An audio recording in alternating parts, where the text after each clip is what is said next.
Respected State Project Director, Mr. Sailendra Verma, my colleague Mr. Naveen Bhatia from NUEPA और छत्तीसगढ़ के सभी जिलों से आए हुए यूडाइस और MIS से जुड़े हुए हमारे प्रोग्रामर साथी लोग जो सर्व शिक्षा अभियान और राष्ट्रीय माध्यमिक शिक्षा अभियान से जुड़े हुए हैं। सबसे पहले तो मैं स्टेट प्रोजेक्ट डायरेक्टर और उनकी पूरी टीम को बधाई देना चाहूँगा कि अभी हाल ही में 4 दिन पहले आपने रीजनल वर्कशॉप यहाँ पर की थी और शायद आप सभी लोग उसमें प्रतिभागी रहे होंगे। और आज हम ये 2 दिन की कार्यशाला technical workshop on unified district information system for education करने जा रहे हैं। ये कार्यशाला बहुत ही सही समय पे हो रही है और हमें पूरा विश्वास है कि ये इस कार्यशाला के परिणाम में हमारा डेटा और ज़्यादा गुणवत्ता वाला कवरेज, कंसिस्टेंसी, शेयरिंग, डिसेमिनेशन और यूटिलाइजेशन में और अच्छा करने में निश्चित रूप से मदद करेगा। साथियों, आप लोगों ने इतना अथक प्रयास पिछले कुछ वर्षों में किया है, उसी की बदौलत आज यूनिफाइड डाइस इस स्थिति में पहुंच गया है कि भारत सरकार ने इसको ऑफिशियल स्टैटिस्टिक्स का दर्जा दिया है। 2012-13 के बाद में मानव संसाधन विकास मंत्रालय के सभी पब्लिकेशंस जो स्कूल एजुकेशन स्टैटिस्टिक्स से रिलेटेड हैं, वो सब आपके डेटा के ऊपर बेस्ड है, यानी कि आपका data unified district information system has got the status of official statistics. दूसरी तरफ यह भी महत्वपूर्ण निर्णय किया गया है कि इसके बाद अगर कोई सर्वे होता है, ऑल इंडिया स्कूल एजुकेशन सर्वे जो NCERT करती आई है, अगर होता है तो उसमें उन्हीं बिंदुओं के ऊपर इंफॉर्मेशन इकट्ठा की जाएगी जो डाइस में नहीं है। ऐसे बिंदु जो स्कूल बेस्ड नहीं हैं, जैसे हैबिटेशंस की संख्या क्या है, हैबिटेशन से 1 किलोमीटर में 3 किलोमीटर में प्राथमिक और उच्च प्राथमिक विद्यालय है या नहीं, ऐसे बिंदु जो डाइस में नहीं हैं, केवल उन्हीं बिंदुओं के ऊपर फोकस करके अगर ऑल इंडिया स्कूल एजुकेशन सर्वे आगे भविष्य में होता है तो उसके ऊपर इंफॉर्मेशन इकट्ठी की जाएगी। दोस्तों, आपके अथक प्रयास से ही जो डेटा को इकट्ठा करने में और डेटा को डिसेमिनेट करने में जो 7 और 8 वर्षों का अंतर हुआ करता था, वो अब 1 साल से भी कम राष्ट्रीय स्तर पर हो गया है। और आपके स्तर पर, यानी कि ब्लॉक स्तर पर, राज्य स्तर पर और जिला स्तर पर तो ये केवल कुछ महीने ही रह गए हैं। 2015-16 का आंकड़ा 30 सितंबर 2015 को हम इकट्ठा करने वाले हैं और मुझे पूरा विश्वास है छत्तीसगढ़ में और हिंदुस्तान के बाकी के 35 राज्यों में 15-16 का आंकड़ा भी दिसंबर जनवरी आते आते नेशनल लेवल पे सबमिट हो जाएगा। और 15-16 का जब आप प्लान बना के ले जाएंगे PAB के लिए, तो वो भी 15-16 के डेटा के बेसिस पे ही होगा। ये बहुत ही बड़ी उपलब्धि है, ये कोई कम उपलब्धि नहीं है। इन उपलब्धियों को देखते हुए आपके project district information system for education और स्कूल रिपोर्ट कार्ड्स.in को 4 राष्ट्रीय अवार्ड दिए गए हैं। ये बहुत ही कम उपलब्धि नहीं है। दोस्तों, ये उपलब्धियां तो बहुत अच्छी बात है। आपके सहयोग से हिंदुस्तान के सभी 36 राज्यों में 680 जिलों में और 5000 से भी ज़्यादा ब्लॉक्स के अंदर MIS यूनिट की स्थापना की जा चुकी है।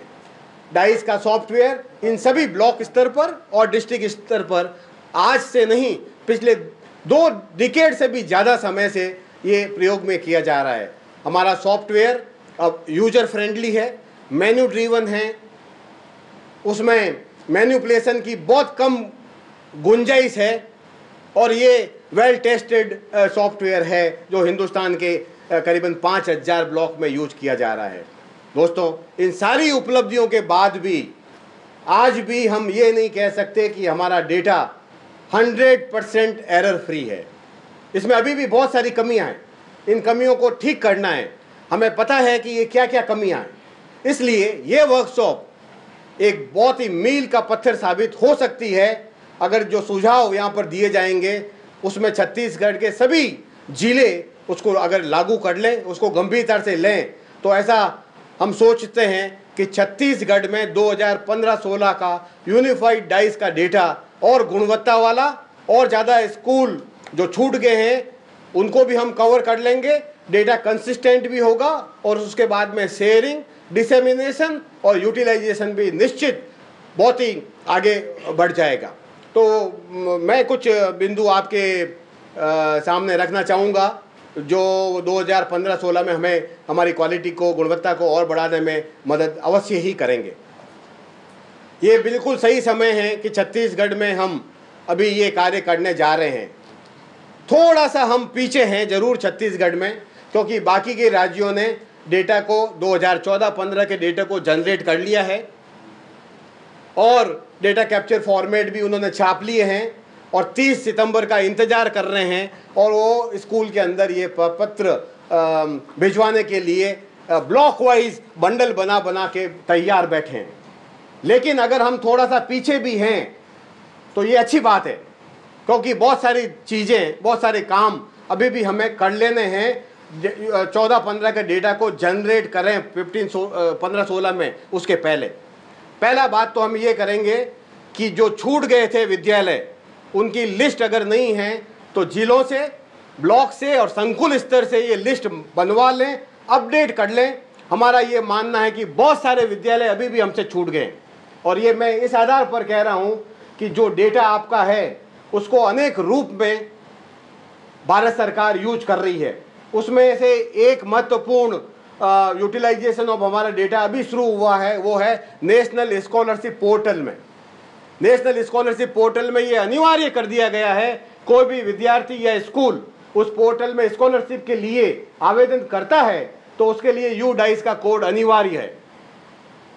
लेकिन अभी हमने जब एक टोल फ्री नंबर 1800-116200 शुरू किया तो पूरे हिंदुस्तान से जैसे बाढ़ आ गई, ये कहने के लिए कि स्कॉलरशिप पोर्टल में हमारे स्कूल का नाम नहीं है।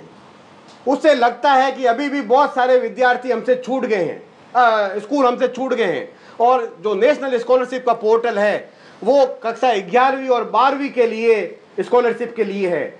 इसलिए ये माना जा सकता है कि सेकेंडरी और हायर सेकेंडरी स्कूल अभी हमसे बहुत सारे छूट गए हैं। तो 15-16 में हमें पूरा प्रयास करके ये निश्चित करना है ये छूट गए जो विद्यालय है उन सब की हम लिस्ट बना लें। दूसरा, बिना कुछ प्रयास किए ही पिछले वर्ष करीबन 28,000 अनरिकॉग्नाइज्ड स्कूल्स और मदरसा हमसे जुड़ गए पूरे हिंदुस्तान में। हमारा ये मानना है कि ऐसे मदरसा और अनरिकॉग्नाइज्ड स्कूलों की संख्या बहुत ज़्यादा है।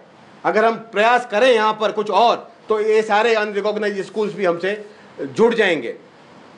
तीसरी बात, 2014-15 और 2015-16 के बीच में बहुत सारे स्कूल बंद हो गए होंगे, कुछ स्कूल बंद हो गए होंगे, कुछ प्रमोट हो गए होंगे, मतलब अपग्रेड हो गए होंगे, कोई स्कूल फंक्शनल शायद किसी कारण से फंक्शनल नहीं रहा होगा, कुछ स्कूल नए खुल गए होंगे।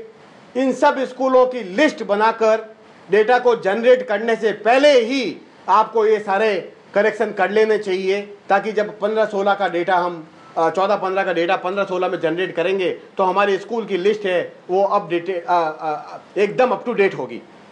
इन सारे प्रयास करने के बाद भी जब आप फील्ड में जाएंगे तो देखेंगे कि फिर भी सारे प्रयास करने के बाद कुछ स्कूल अभी भी छूट गया है। तो हमेशा अपने पास में एक DCF खाली रखिए। 3 तरह के DCF है, 1 से 8 का रख लीजिए, 1 से 12 का रख लीजिए, 6 से 12 का रख लीजिए। जो 3 तरह के मेन हैं उनको अपने पास रख लीजिए और कभी भी जरूरत पड़े और ये पता चले कि ये स्कूल छूट गई है तो वहीं पर उस स्कूल को ये फॉर्म दे दिया जाए, अगर हम पहले उसको नहीं ले पाए हैं तो ये काम तो हमें करना ही है कि छूटी हुई विद्यालयों को 2015-16 में हमें इसमें डालना ही है। ये बहुत ही महत्वपूर्ण कार्य है। दूसरा महत्वपूर्ण कार्य है कि सरकारी आदेश से हमें CRC और BRC के अधिकारियों को, जैसे हम पहले भी करते आए हैं, उन सबको अकाउंटेबल बनाना है कि सब स्कूल तक 1 से 12 विद्यालय मुहैया करवाने वाले सभी स्कूलों तक फॉर्म पहुंचाने की जिम्मेवारी हमारे सीआरसी और बीआरसी की कोऑर्डिनेटर्स की है। उनसे भरे हुए फॉर्म को इकट्ठा करने की जिम्मेवारी हमारे सीआरसी कोऑर्डिनेटर की है। सीआरसी कोऑर्डिनेटर की यह भी जिम्मेवारी है कि भरे हुए फॉर्म को 100% बेसिस पे चेक करना है। बीआरसी पे काम करने वाले हमारे एमआईएस के अधिकारियों का यह जिम्मेवारी है कि जो फॉर्म सीआरसी की मार्फत उन तक आते हैं उनको 20% बेसिस के ऊपर 100% चेक करना है। जिला पे बैठे हुए जो अधिकारी हैं, इतने सालों से मैं कह रहा हूँ ये बातें, जिला पे बैठे वाले हमारे एमआईएस के अधिकारी और दूसरे अधिकारी हैं, 10% भरे हुए फॉर्म को 100% चेक करेंगे। ये चेकिंग कराना बहुत ज़रूरी है। जब आप इसी तरह का ट्रेनिंग नीचे देंगे, ब्लॉक पे, डिस्ट्रिक्ट पे, संकुल स्तर पर और हेडमास्टर साहब को जो हमारे रेस्पोंडेंट हैं, तो एक बात हमें ध्यान रखनी है, हमारा फॉर्म पूरा छपा हुआ आता है, एनरोलमेंट के अलावा पूरा कुछ छपा हुआ है।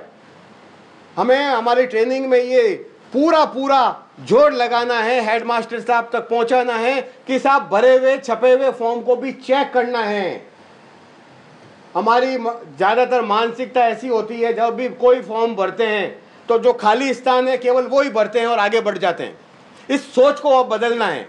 जब तक नहीं बदलेंगे हमारी डेटा की गुणवत्ता और अच्छी नहीं होने वाली है। तो सबसे पहला कार्य हेडमास्टर साहब तक ये बताना है कि भरे हुए फॉर्म को भी चेक करना है। और नंबर 2, हेडमास्टर साहब, बड़ी स्कूलों में खूब टीचर्स होते हैं, खूब एनरोलमेंट होता है, बड़े बड़ी स्कूल्स हैं, वो खुद ये फॉर्म नहीं भर सकते, इसलिए ये जिम्मेवारी दूसरे टीचर्स को देते हैं। हेड टीचर को, या मिड डे मील वाला जो अध्यापक है उनको दे दिया, या यूनिफॉर्म वाला है उसको दे दिया, अटेंडेंस वाला क्लास टीचर को दे दिया। तो हेडमास्टर साहब को ये भी कहना है, जब जो बाकी के स्कूल के टीचर ये फॉर्म भर के लाए तो आंख बंद करके ठप्पा नहीं लगाना है, उसको चेक भी करना है। ज़्यादातर जगह पे आपको मेरे से ज़्यादा पता है, हमसे ज़्यादा पता है कि इस फॉर्म को, भरे हुए फॉर्म को जो नीचे से आता है, हेडमास्टर साहब अपना ठप्पा मारते हैं और आगे बढ़ा देते हैं। इस बार फिर हम प्रयास करेंगे हेडमास्टर साहब को ये बताने की कि उसको चेक कर लें और लाल स्याही से गोला कर लें जहाँ पर ये कमियाँ हैं, फॉर्म में अधूरी इंफॉर्मेशन है, या डेट ऑफ रिकॉग्निशन गलत दिया है, स्कूल का नाम गलत दिया है, उन सब को ठीक कर लें। ये करना बहुत ही अति आवश्यक है। तो सीआरसी, बीआरसी लेवल पे कार्य करने वाले अधिकारियों को हमें अकाउंटेबल बनाना है और स्कूल तक ये बात पहुंचानी है कि भरे हुए छपे हुए फॉर्म को अच्छी तरह से चेक करना है। और हेडमास्टर साहब जब फॉर्म उनके पास भरा हुआ आ जाएगा तो उसको गंभीरता से देख के ही अपना साइन देंगे। ये दूसरी बात है। तीसरी बात मैं और भी यहाँ कहना चाहूँगा, इस टोल फ्री नंबर के मार्फत हमारे पास में बहुत सारे फ़ोन आए, वो ये कहते हैं कि साहब स्कूल का नाम गलत लिखा हुआ है। अभी भी इतना प्रयास करने के बाद भी स्कूल का नाम गलत लिखा हुआ है, स्कूल का मैनेजमेंट गलत लिखा हुआ है, स्कूल को एड मिल रही है बट हमारे डीसीएफ में उसमें लिखा हुआ है कि स्कूल को कोई सहायता नहीं मिल रही है। कहने का मतलब है हेडमास्टर साहब उसको लाल स्याही से गोला कर रहे हैं, सीआरसी भी उसको ठीक कर रहे हैं, बीआरसी भी चेक करने के बाद में उसको ठीक कर रहे हैं।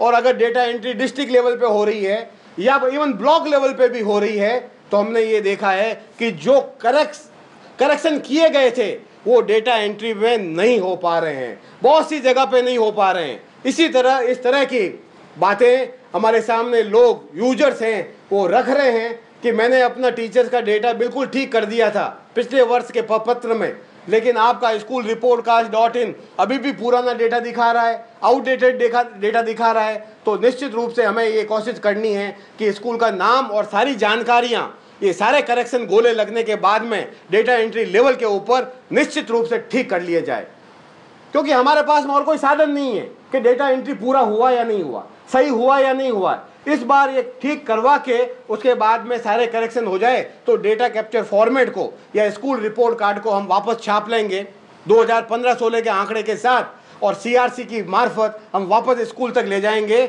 और ये उसको बोलेंगे कि भैया जो आपने भर के दिया था उसको चेक कर लीजिए, क्योंकि स्कूल वाला बहुत ही अभी जागरूक हो गए हैं, वो भी भरे हुए फॉर्म को अपने पास में रखते हैं। हर स्कूल में आप देखेंगे कि डाइस का फॉर्म है वो भरा हुआ रहता है। एक बात और हमारे सामने आई है कि स्कूल में ज़्यादातर जो इन्फॉर्मेशन हेडमास्टर साहब देते हैं उसका रिकॉर्ड से कोई लेना देना नहीं होता, वो अपने हिसाब से भर देता है। और जब 5% रैंडम सैंपल चेकिंग या और कोई दूसरा अधिकारी स्कूल में जाते हैं तो वो डेटा ऐसा उसका कोई वेरिफिकेशन नहीं हो पाता है। तो इसको भी ध्यान देना चाहिए ट्रेनिंग के अंदर कि जहाँ तक संभव हो डेटा कैप्चर फॉर्मेट के अंदर सारी जानकारियाँ रिकॉर्ड बेस्ड अगर भर के दे दी जाए तो वो बहुत ही अच्छा कार्य हमारे को डेटा को गुणवत्ता को बढ़ाने में और मदद करेगा। दोस्तों, पिछले वर्षों में हमने जो प्रयास किए हैं उससे आपकी डेटा की क्वालिटी गुणवत्ता बढ़ी है। थोड़ी कमियां हैं वो तो ठीक है, और मेरा ये मानना है कि सारे प्रयास करने के बाद में भी 100% डेटा को शुद्धता वाला करना एक बहुत ही चैलेंजिंग कार्य है। असंभव तो शायद नहीं है, बट बहुत मुश्किल है। हम निरंतर प्रयास कर रहे हैं कि हम डेटा की गुणवत्ता को, क्वालिटी को और बढ़ा दें। डेटा की गुणवत्ता और क्वालिटी अगर आप पिछले 5 वर्षों से और आज देखें तो रात और दिन का फर्क आप उसमें डेफिनेटली देखेंगे। अब मैं आपको कुछ और बातें बता रहा हूँ। हमने जो प्रयास किए थे पिछले कुछ वर्षों में उसकी मदद से, उसकी वजह से अब हमारा जो एनरोलमेंट 3 तरह का है, enrollment by category, enrollment by age, enrollment by medium of instruction. इन तीनों में काफ़ी गैप है, जो डिफरेंस है, डेविएशन है, वो काफ़ी कम हो गया है। जो प्रयास पिछले 4-5 सालों से कर रहे हैं उसके ही फलस्वरूप ये सारा गैप अब कम होने लग गया है। अब ऐसा भी हो गया है कि इस साल का ग्रेड 3 का एनरोलमेंट पिछले साल के ग्रेड 2 के एनरोलमेंट से ज़्यादा नहीं है। इस साल का ग्रेड 4 का एनरोलमेंट पिछले साल के ग्रेड 3 के एनरोलमेंट से ज़्यादा नहीं है। ये जो प्रयास आपने किए हैं उसी के परिणाम स्वरूप अब इसमें गैप कम होना शुरू हो गया है। और भी बहुत सारी बातें हैं, वेरिएबल्स है, उस पर हमारा एनरोलमेंट अब गुणवत्ता वाला हो गया है। जैसे पिछली बार हमने कहा था कि ऐसी सैकड़ों स्कूल है जहाँ पर एक अध्यापक एक स्कूल में एक दिन कितना घंटा पढ़ाता है, तो 15-20 घंटे, 15 घंटा, 20 घंटा। एक विद्यार्थी एक दिन में एक स्कूल में कितने घंटे रहता है, 12 घंटा, 14 घंटा, इस तरह के आंकड़े भी हमारे स्कूलों ने दिए थे। लेकिन अब प्रयास करने के फलस्वरूप इनमें काफ़ी कमी आ गई है, काफ़ी ये कम हो गया है और हमारा डेटा और ज़्यादा गुणवत्ता वाला हो गया है। लेकिन इन सब प्रयासों के बाद में भी कुछ ऐसे बिंदु है जिसके ऊपर हमें और ज़्यादा ध्यान देने की ज़रूरत है। वो 4-5-7 बिंदु है मेरे पास में, उसके ऊपर प्रकाश डालना चाहूँगा। जहाँ तक एनरोलमेंट की बात है, प्राइमरी और अपर प्राइमरी का एनरोलमेंट पूरे हिंदुस्तान में कम हो रहा है। 137 मिलियन था, उसका 134 मिलियन हो गया, फिर 132 मिलियन हो गया, और अब 14-15 में जाके ये 130 मिलियन हो गया है। 130 मिलियन मतलब 13 करोड़ बच्चे हमारे 1 से 8 कक्षाओं में हैं। और अगर हम सरकारी और एडेड स्कूल का मूल्यांकन करें तो इन एनरोलमेंट नामांकन घटने की जो ज़्यादा जो घटा है वो इन सरकारी और एडेड स्कूल के अंदर कम हुआ है। राज्यों ने ये बताया है कि उनका पॉपुलेशन ही कम हो गया है, या ये भी बताया कि बर्थ रेट है वो कम हो गया है। ये भी बताया है कि उनके राज्य में बच्चे सरकारी स्कूल से प्राइवेट स्कूल में जा रहे हैं, इसकी वजह से कम हो गया है। लेकिन हम अगर ओवरऑल एनरोलमेंट देखें तो ये कारण तो सही नहीं है। अगर आप ग्रेड 1 का एनरोलमेंट देख लें तो उसमें भी वो बढ़ रहा है, करीबन 2 करोड़ 80 लाख बच्चे हैं। पिछली साल 2 करोड़ 76 लाख बच्चे हमारी कक्षा 1 में थे। तो छत्तीसगढ़ में भी अगर हम इनका मूल्यांकन कर लें, अब मैं यहाँ पर बहुत ही गंभीर इशू आपके सामने पहले रखना चाहूँगा। इतने सारे प्रयास करने के बाद भी पूरा हिंदुस्तान के सभी MIS के बंदे इससे जुड़े हुए हैं, उसके बाद में भी व्यक्तिगत रूप से मेरा ये मानना है कि एनरोलमेंट का आंकड़ा अभी भी सही नहीं आ रहा है। एनरोलमेंट क्या हो, जो रजिस्टर में क्लास में भरा हुआ है उसी को तो लिख के कितने बॉयज है, कितने गर्ल्स है, कितने 6 से कम ऊपर है, 11 से ऊपर वाला है, कितना SC ST OBC माइनॉरिटी है, वहीं से तो भर के दे रहा है। लेकिन ये माना जा रहा है बहुत राज्यों में कि वो नामांकन जो रजिस्टर में लिखा हुआ है वो खुद ही सही नहीं है, तो उसके बेसिस के ऊपर अगर आप देंगे तो एनरोलमेंट आपका सही नहीं आएगा। ऐसे बहुत सारे राज्य हैं जिन्होंने एनरोलमेंट को आधार से लिंक करने की कोशिश की है, चाइल्ड ट्रैकिंग करने की कोशिश की है, या यूनिक ID देकर एनरोलमेंट को ट्रैक करने की कोशिश की है। इन सभी राज्यों में एनरोलमेंट बहुत कम हो गया है। मैं एक आंकड़ा अगर मध्य प्रदेश का दूं तो समग्र करने के बाद में 14 लाख एनरोलमेंट वहाँ 2013-14 में कम हो गया। 2.5 मध्य प्रदेश में 2013-14 और 14-15 में 11 लाख बच्चे कम हो गए। ये बच्चे कहाँ गए थे या नहीं थे, मुझे नहीं पता, बट ये बच्चे हमारे डाइस में कम हो गए हैं। इसी तरह 2 साल पहले बिहार ने कोशिश की कि उनके राज्य में अटेंडेंस रेट जो 65 to 70% थी उसको और अच्छी कर दी जाए। सारे अथक प्रयास करने के बाद में भी वो 65% से ऊपर नहीं बढ़ी। उसके बाद में सर्वे करवाया गया और ये पता चला बिहार में कि वहाँ पर बहुत सारे बच्चे स्कूल में है ही नहीं। उनके नाम तो लिखे हुए हैं, बच्चे स्कूल में नहीं है। नाम रजिस्टर में लिखे हुए हैं, बच्चे पास के प्राइवेट स्कूल में पढ़ रहे हैं। इसी तरह हिंदुस्तान के बाकी के राज्यों में भी एनरोलमेंट को या बच्चों को चाइल्ड ट्रैकिंग के माध्यम से ट्रैक करने की कोशिश की गई। वहाँ पर बच्चों की संख्या बहुत कम हो गई। मैं आपसे ये निवेदन कर रहा हूँ कि 2015-16 में छत्तीसगढ़ में भी हम ये नीचे तक बात पहुँचाएं और ये कहें कि भैया जो बच्चे वास्तव में स्कूल में हैं उन्हीं का नाम हमें भर के दें आप।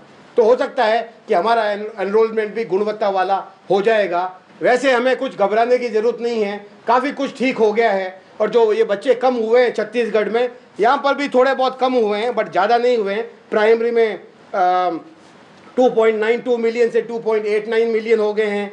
अपर प्राइमरी में आपका एनरोलमेंट करीब करीब स्थिर है, 1.66 मिलियन है। और टोटल एलिमेंट्री का देखें तो 4.59 मिलियन से घटकर ये 2014-15 में 4.55 मिलियन हो गए हैं। अगर आप चाहें तो कुछ राज्यों में, कुछ जिलों में जहाँ पर ये संख्या बहुत ज़्यादा घटी है उसका कुछ एनालिसिस करवा लिया जाए, कोई रिसर्च करवा ली जाए कि ये इतनी संख्या हमारे इन जिलों में कम कैसे हो गई है। तो इस बार हमें निश्चित रूप से ध्यान देना चाहिए। अध्यापक, हेडमास्टर साहब तक ये बात पहुँचाएं कि साहब सही एनरोलमेंट आप हमको भर के दें, ताकि हम जो प्लानिंग के अंदर यूज करें तो अच्छी तरह से प्लान करके उसको इम्प्लीमेंट किया जा सके, ताकि हम प्रारंभिक शिक्षा के सार्वजनिकरण का जो लक्ष्य है, universal elementary level of education, उस लक्ष्य की तरफ हम बढ़ पाएँ। थोड़ा सा और बातें एक दो मैं आपको बताना चाहूँगा। यहाँ पर बहुत सी स्कूल ने अभी भी हमें बताया है कि वहाँ पर 1 से ज़्यादा हेडमास्टर है। अगर ये 1 से ज़्यादा हेडमास्टर है तो इसको रहने दें, लेकिन चेक जरूर करवा लें। एक स्कूल में 1 से ज़्यादा हेडमास्टर, प्राइमरी का अलग से हो सकता है, अपर प्राइमरी का अलग हो सकता है, या जो भी बात हो आप इसको निश्चित रूप से चेक करवा लें। एक बात और मैं आपकी नज़र में लाना चाहूँगा। यहाँ पर बहुत से राज्यों ने ये आवश्यक कर दिया है सभी स्कूलों के लिए कि यूनिफाइड डाइस कोड होना अनिवार्य है, और वहाँ पर बोर्ड की मान्यता के लिए यूनिफाइड डाइस कोड होना अति आवश्यक है। लेकिन पिछले वर्ष करीबन 60,000 स्कूल, हायर सेकेंडरी स्कूल ने और 19,000 सेकेंडरी स्कूल ने ये नहीं बताया कि उनका बोर्ड CBSE है या इंटरनेशनल सर्टिफिकेशन बोर्ड है या उनका बोर्ड कौन सा है। अगर इस तरह की जानकारियाँ, अधूरी जानकारी अगर हमारे डाइस डेटा में रहती है तो डेफिनेटली ये हमारी गुणवत्ता के ऊपर बहुत बड़ा प्रश्न चिन्ह खड़ा करती है। तो इस बार ये पूरी कोशिश करें कि सभी स्कूल ये बताएं कि उनका बोर्ड का एफिलिएशन कौन से बोर्ड से है। ये बात बताना बहुत ज़रूरी है। स्कूल का नाम गलत लिखा हुआ है, ये मैंने आपको पहले से ही बता दिया है। एनरोलमेंट बाय स्ट्रीम अभी भी पूरा नहीं आ रहा है। या तो सेकेंडरी और हायर सेकेंडरी की बात है, एनरोलमेंट बाय स्ट्रीम अभी भी नहीं आ रहा है। केवल कुछ स्कूल ही बता रही है कि उनके स्कूल में साइंस, आर्ट्स, कॉमर्स कौन सी स्ट्रीम है और इन स्ट्रीम्स के अंदर एनरोलमेंट कितना है, ये भी पूरी जानकारी हमारे पास में नहीं आ रही है। टीचर का डेट ऑफ बर्थ है, आप भी अगर अभी अपना खुद का डेटा देखेंगे तो देखेंगे बहुत सारे टीचर्स की आयु जो आपने बताई है वो 99 साल से भी ऊपर है, और दूसरी तरफ बहुत सारे टीचर है, अध्यापक है, उनकी उम्र है 18 साल से भी कम लिखी गई है। आप इसको इस बार पूरा एम्फेसिस लगा के ये निश्चित कर लें कि इस बार टीचर्स की डेट ऑफ बर्थ है वो पूरी भर के हमारे पास में आ जाए। पास परसेंटेज का सवाल है, जहाँ तक बहुत सारे, जहाँ तक शेड्यूल ट्राइब का देखेंगे अगर आप 5% तो 100 से भी ज़्यादा आ रहा है। 80 बच्चे हैं शेड्यूल कास्ट के तो पास आपने 90 कर दिए, 95 हो गए।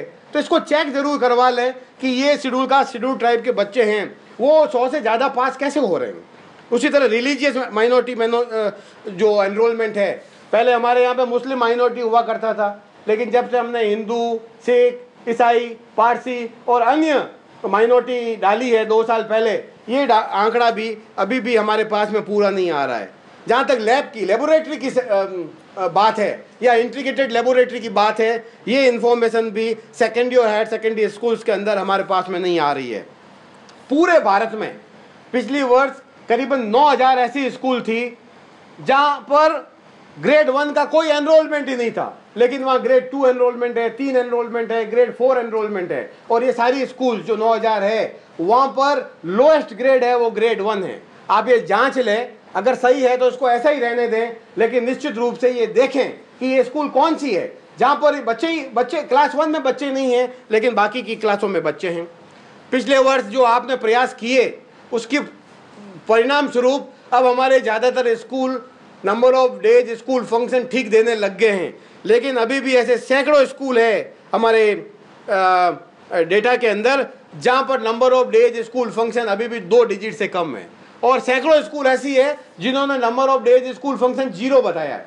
और जब ये हम गणना ये एवरेज डिस्ट्रिक्ट लेवल पे, राज्य स्तर पर, राष्ट्रीय स्तर पर निकालते हैं तो ये सारे जो एवरेजेस है, average days of school function during the previous academic year, इन सब का कोई मतलब नहीं रह जाता है। इसलिए इस बार पूरी कोशिश करें जैसे पिछली बार भी की थी, और ये अनिवार्य रूप से देख लें कि स्कूल ने number of days school function last year जो बताया था वो सही है या नहीं है। बहुत सारे स्कूल उन्हें ये बताया पिछली बार ड्रिंकिंग वाटर फैसिलिटी थी, इस बार नहीं है। पिछली बार ये फैसिलिटी थी, इस बार नहीं है। इसको अच्छी तरह से जांच लें, देख लें, वास्तविक जो भी स्थिति है वो हमें हमारे डेटा कैप्चर फॉर्मेट में सही सही भर के आ जाए तो अच्छी बात है। नेचर ऑफ डिसेबिलिटी आपको पता होगा, 1 से 10 कोड हमने दे रखे हैं, पता होगा आपको 10 कोड दिए गए हैं, लेकिन जब आप DCF देखेंगे तो उसमें रेस्पॉन्स 11 भी आ रहा है, 12 भी आ रहा है। ये कैसे आ रहा है ये आपको ही ज़्यादा पता है। इस तरह की सूचना हमारे डेटा की गुणवत्ता के ऊपर बहुत ज़्यादा प्रश्न चिन्ह, नेगेटिव प्रश्न चिन्ह लगाते हैं। मोबाइल नंबर, हिंदुस्तान के ज़्यादातर स्कूल ने हमारे को मोबाइल नंबर दे दिया है, लेकिन खूब सारे स्कूलों में ये मोबाइल नंबर 9 डिजिट से 10 डिजिट से भी कम है, जो हो नहीं सकता। इसी तरह लैंडलाइन के अंदर या तो STD कोड गलत दिया है या 6 डिजिट के दिए, 7 डिजिट की जगह 6 डिजिट ही दिया है। इसको भी अच्छी तरह आप इस बार दिखवा लें तो हमारा जो कॉन्टैक्ट टीचर्स का कॉन्टैक्ट है और स्कूल का कॉन्टैक्ट नंबर है वो ठीक हो जाए। अभी PMO ऑफिस ने भी टीचर्स की सारी डिटेल्स हमसे मांगी है, और आगे आने वाले समय में ये आंकड़ा जो टीचर से संबंधित है ये और ज़्यादा यूज होने लग जाएगा। तो हमारी डेटा के अगर कुछ कमियां हैं टीचर से संबंधित, हम उसको निश्चित रूप से ठीक करवा लेना चाहिए। एक बहुत ही महत्वपूर्ण बात और है, पिछले वर्ष करीबन 3500 स्कूल ने ये बताया कि उनका स्कूल पिछले वर्ष अर्बन एरिया में था बट अब ये रूरल एरिया हो गया है। भैया मेरी नज़र में ये तो हो नहीं सकता। रूरल का अर्बन तो कहीं कहीं हो सकता है, बट अर्बन का रूरल हो गया, इसका मतलब है हमारे डेटा के अंदर या तो पहले कमियां थी या वो पहले सही था या अब सही है। आप निश्चित रूप से इसको ठोक बजाकर दिखवा लें तो सही हो जाएगा। करीबन 24,000 स्कूल ने पिछली बार कहा उनका मैनेजमेंट ही चेंज हो गया। स्कूल का मैनेजमेंट प्राइवेट से गवर्नमेंट या गवर्नमेंट से प्राइवेट ऐसा हो सकता है क्या? अगर है तो रखें, बट चेक जरूर करवा लें कि ये 25,000 स्कूल कौन थी जिसका उसका मैनेजमेंट चेंज हो गया। स्कूल की कैटेगरी भी 42,000 स्कूल में चेंज हो गई। हो सकता है कुछ स्कूल है वो अपग्रेड हो गए होंगे, लेकिन निश्चित रूप से देख लेंगे वास्तव में ये यही स्कूल है क्या जो अपग्रेड हो गए थे। और तो और 34,000 स्कूल है उन्होंने पिन कोड तक चेंज कर दिया। मेरे तो ये मानना है कि पिन कोड तो शायद चेंज नहीं होता है, शायद अगर कोई बाइफरकेट डिस्ट्रिक्ट हो गया है या कुछ हो गया है उससे भी शायद चेंज नहीं होगा, लेकिन आप ये जरूर जांच करवा लें कि इस बार हमारा पिन कोड बिल्कुल सही निकल के आ रहा है या नहीं आ रहा है। उसके बाद में मैंने टीचर्स वर्किंग लोड और स्टूडेंट कितने घंटे एक स्कूल में पढ़ते हैं उसकी भी जैसे कहा था कि काफ़ी इम्प्रूवमेंट हो गया है, लेकिन इसको और कुछ हम ठीक करने की कोशिश करेंगे। बहुत सारी बातें हैं जो हम 2 दिन में आप लोगों से करते रहेंगे, और पूरा विश्वास है कि आगे आने वाले समय में हम हमारा डेटा छत्तीसगढ़ में और पूरे भारत के अंदर और गुणवत्ता वाला हो जाएगा। प्रारंभिक शिक्षा के सार्वजनिकरण की बात अगर हम करें तो हम देखेंगे कि छत्तीसगढ़ में आपका जो NER है प्राइमरी लेवल पे करीबन 94% है, अपर प्राइमरी पे 78% है। जैसे जैसे हम ऊपर जा रहे हैं हमारा NER और कम होता जा रहा है। इसका मतलब है कि जो बच्चे हमारे कक्षा 1 में एडमिशन ले रहे हैं वो सभी बच्चे या उनमें से बहुत सारे बच्चे कक्षा 5 तक नहीं पहुंच रहे हैं। जो 5 में पहुंच रहा है वो छठी के अंदर ट्रांजिट नहीं कर पा रहा है, क्योंकि 90% इज़ द ट्रांजिशन रेट, 95% हमारा ट्रांजिशन रेट है एलिमेंट्री लेवल ऑफ एजुकेशन। जहाँ तक ड्रॉप आउट रेट का सवाल है, छत्तीसगढ़ में प्राइमरी लेवल में ये घटकर 1.42 हो गया है, अपर प्राइमरी लेवल पे केवल 3.80 है। ये राष्ट्रीय स्तर पर जो drop out rate primary level पे 4.3 है, उससे काफ़ी कम है। लेकिन अगर हम इसका एब्सोल्यूट नंबर देखें, जो बच्चे 2013-14 में थे और 14-15 के बीच में देखें, और अगर इसको एब्सोल्यूट नंबर में देखेंगे तो देखेंगे अभी भी बहुत सारे बच्चे छत्तीसगढ़ में 2 सालों के बीच में विद्यालय छोड़ के जा रहे हैं, और जो विद्यालय नहीं छोड़ रहे हैं वो कक्षा 5 पास नहीं कर रहे हैं। जो कक्षा 5 पास कर रहा है वो छठी में ट्रांजिट नहीं हो पा रहा है। जो छठी में ट्रांजिट हो रहा है वो 8वीं तक नहीं पहुंच रहा है। जो 8वीं तक पहुंच रहा है उसके बाद में जो प्रोडक्ट हमारा सिस्टम निकाल रहा है, ग्रेड 5 का ग्रेजुएट, ग्रेड 8 का ग्रेजुएट, उसकी गुणवत्ता के ऊपर बहुत सारे प्रश्न चिन्ह हैं। चाहे वो प्रथम का सर्वे हो, चाहे एनसीईआरटी का सर्वे हो, ये सारी सर्वे ये बताते हैं कि अभी बच्चों की लिखने पढ़ने की जो गुणवत्ता है उसके ऊपर बहुत सुधार किया जाना बाकी है। लेकिन हमारा निश्चित रूप से ये मानना है कि पिछले 2-3 सालों में, 5 सालों में पूरे हिंदुस्तान में एक ऐसा माहौल बन गया है कि सारी सरकारी स्कूल अच्छी नहीं है, और एक माहौल ये बनाया गया है कि सारी प्राइवेट स्कूल है वहाँ पे पढ़ाई लिखाई अच्छी हो रही है। मेरा ये व्यक्तिगत रूप से मानना है कि सारी प्राइवेट स्कूल अच्छी नहीं है और सारी सरकारी स्कूल खराब नहीं है। समय आ गया है कि और गंभीरता से टीचर ट्रेनिंग हम अच्छी तरह से टीचर के अनुरूप उनकी जो रिक्वायरमेंट है, नीड बेस्ड ट्रेनिंग है, उसके हिसाब से टीचर की ट्रेनिंग दें। तो ऐसा सोचने का कोई कारण नहीं है कि आगे आने वाले वर्षों में छत्तीसगढ़ और भारत के बाकी के राज्य प्रारंभिक शिक्षा के सार्वजनिकरण के लक्ष्य को प्राप्त करने की तरफ नहीं बढ़ सके। हमने बहुत कुछ अचीव किया है, चाहे वो डेटा की गुणवत्ता हो या यूनिवर्सल एलिमेंट्री एजुकेशन के अलग अलग जो कंपोनेंट्स हैं, universal access, universal enrolment, universal retention और यूनिवर्सल क्वालिटी की तरफ हमने काफ़ी कुछ अचीव कर लिया है। लेकिन अभी भी कुछ ऐसे बिंदु है जिसके ऊपर और ज़्यादा ध्यान अगर हम लगाएं तो निश्चित रूप से छत्तीसगढ़ में आगे आने वाले वर्षों में हम प्रारंभिक शिक्षा के सार्वजनिकरण के लक्ष्य को प्राप्त करने की तरफ बढ़ सकते हैं। हमें आपने यहाँ पर बुलाया 2 दिन के लिए, आपसे बातचीत करने के लिए यहाँ पर आमंत्रित किया, उसके लिए हम स्टेट प्रोजेक्ट डायरेक्टर और बाकी सभी अधिकारियों के बहुत बहुत धन्यवाद देते हैं। इस 2 दिनों में हम केवल टेक्निकल इशू ही यहाँ पर डिस्कस करेंगे। आपकी सूचना में यहाँ पर निवेदन करता हूँ कि हमने अभी 2 एप्लीकेशंस बनाई हैं और हम छत्तीसगढ़ से 2015-16 में ये रिक्वेस्ट करेंगे वो भी सेमी ऑनलाइन डाइस का सॉफ्टवेयर है उसको एडॉप्ट करें। सेमी ऑनलाइन डाइस का सॉफ्टवेयर और ऑफलाइन डाइस के सॉफ्टवेयर में कोई फर्क नहीं है, केवल इसमें एक मॉड्यूल जोड़ दिया गया है जिससे डेटा का कार्य जब चल रहा होगा तो आप डे टू डे बेसिस के ऊपर डिस्ट्रिक्ट से स्टेट पे, स्टेट से नेशनल लेवल पे मॉनिटरिंग कर पाएंगे।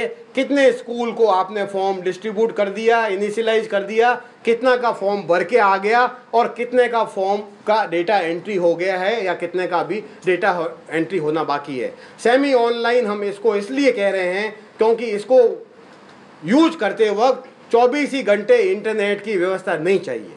हमें पता है कि हिंदुस्तान के अभी भी इतना विकास होने के बाद भी हमारे बाकी जिन लेवल पे डेटा एंट्री होती है वहाँ पर अभी भी इंटरनेट की व्यवस्था नहीं है, कंप्यूटर की व्यवस्था नहीं है और भी दूसरी समस्याएं हैं। तो सेमी ऑनलाइन अगर हम यूज करेंगे तो हमें केवल इंटरनेट तभी चाहिए जब डेटा आपको डिस्ट्रिक्ट से स्टेट में अपलोड करना है और केवल 5 मिनट के लिए 7 मिनट तक आपको स्टेट से ये बता दिया जाएगा कि आपको डेटा कब अपलोड करना है। हमारी केवल एक ही रिक्वायरमेंट है कि स्टेट के पास में अपना खुद का एक सर्वर होना चाहिए और प्राइवेट उसमें आईपी नंबर है वो होना चाहिए। चिप आपके पास में यहाँ पर है और मुझे ये बताया गया है कि सर्वर को उपलब्ध कराना छत्तीसगढ़ में कोई बड़ी बात नहीं होगी। तो हमें पूरा विश्वास है कि 2015-16 में छत्तीसगढ़ अगर सेमी ऑनलाइन को अडॉप्ट करता है तो आपकी मॉनिटरिंग है वो और ज़्यादा अच्छी हो जाएगी।